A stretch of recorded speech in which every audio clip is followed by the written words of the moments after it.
But now to an update for you tonight. We've been telling you about this next story since Wednesday. Some of our neighbors in Prince George's County, they're just fed up because they have been going through this heat without AC. I mean, can you imagine 90-degree temperatures and higher, Inside. and you've got nothing to help you deal with all of it? Since we first shared this with you, happening at the North Hills Apartments in District Heights, we have heard from so many of you also saying that you have had to deal with no air conditioning too. Our Katie Lesso is here. Your inbox has been filled to capacity with these problems and issues.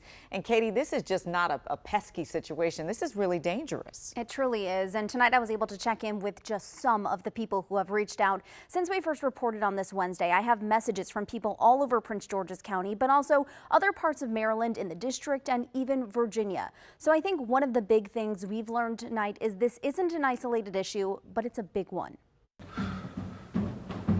Friday night, Michael Boone invited us into his apartment at Hickory Hill Apartments in Suitland. Technically, his AC unit works. The problem is he can't turn it on. If I do run it, it'll leak all down here. AKA, this is the sound he hears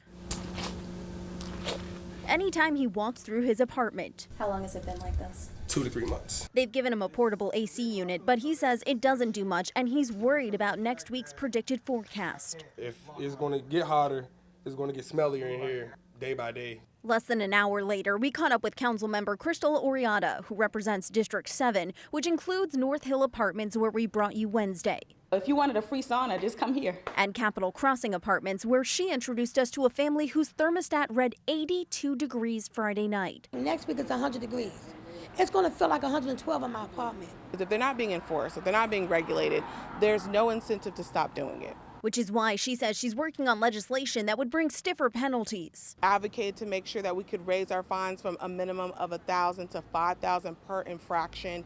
I'm working on tenant rights legislation right now. She says she's reached out to Capitol Crossing but hasn't heard back. While we were there, we ran into one of the workers. He asked us not to identify him. The company is trying to do what they can on their hands to replace all the condensers. How did it get so bad that all of these AC units went out like this?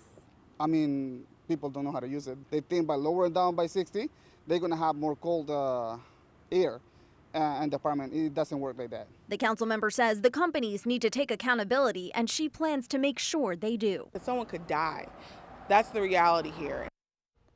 And if you right now are someone who does not have working AC in your apartment, the first thing you need to do is file a report with 311. Leslie? And these apartments need to make sure that their air conditioning is working for these people. It is not their fault. Katie, thank you.